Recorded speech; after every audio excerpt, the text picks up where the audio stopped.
and welcome back to SP Learning Labs. In today's video, we are going to learn about generative AI and large language models.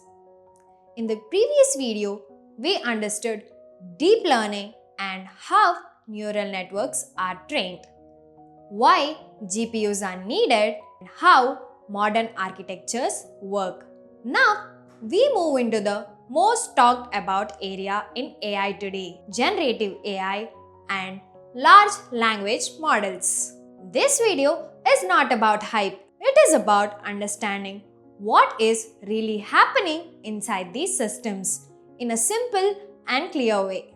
Imagine reading thousands of books in your life. After that, if someone asks you to write a paragraph, you don't copy a book. You create new sentences based on patterns you have learned. That is exactly how generative AI works. In the previous video, we learned how deep learning models are trained and how architectures like CNNs, RNNs, and transformers work. Now, we take those ideas and apply them to systems that generate text, images, audio, and code. What is generative AI? Generative AI is about creating new data, not just predicting labels. Instead of answering, "Is this spam?" it answers, "Write a new email." Instead of classifying images, it creates images. The model learns the structure of data, then produces the similar data. What are large language models? LLMs. LLMs are neural networks trained on massive amounts of text. Their goal is simple: predict the next token, word or piece of a word. By repeating this task billions of times, the model learns grammar, facts, reasoning patterns, writing styles. The intelligence emerges from scale. Tokenization. Models do not understand words directly. Text is broken into tokens, words, subwords, characters.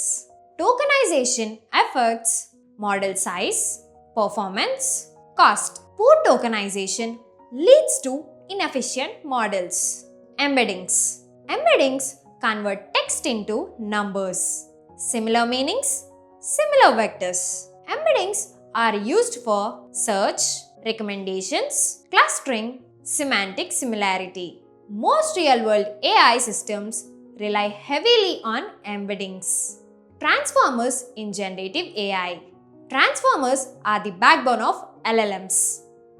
They use attention mechanisms, parallel processing, context awareness. This allows models to understand long conversations and complex instructions. Prompt engineering. Prompt engineering is about how you talk to the model. Clear prompts produce better outputs, reduce errors, improve consistency. Prompt engineering is not magic.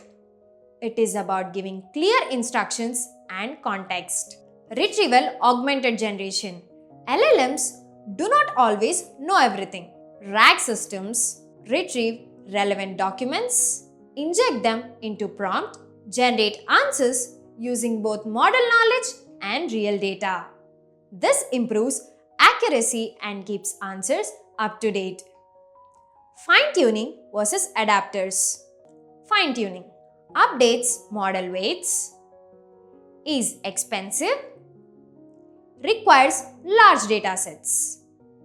Adapters like LoRA modify small parts of the model, are cheaper and faster, are commonly used in practice.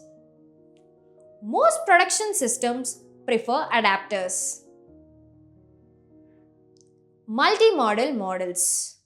Multimodal models can handle text, images, audio, video. For example, image captioning, text-to-image generation, voice assistants. Future AI systems will be fully multimodal. Limitations of generative AI. Generative AI can hallucinate. They can be biased, can produce confident but wrong answers. It does not understand truth. It predicts patterns. Common errors that we face. Treating LLMs as databases. Ignoring hallucinations. Over-trusting outputs. Using huge models for simple tasks. Never mention facts. Most Gen AI value comes from good prompts, good data, good system design, not just bigger models. Few interview questions. What is generative AI? AI that creates new data. What are LLMs trained to do? Predict the next token. What is RAG? Combining retrieval with generation. Prompt engineering means giving clear instructions to models. In this video, we understood how generative AI and large language models work internally. In the next and final video, we'll focus on MLOps, deployment ethics, and real-world AI systems, and how these models are actually used in production. That's it for today's session. If you like this video, like, share, and subscribe to SP Learning Labs.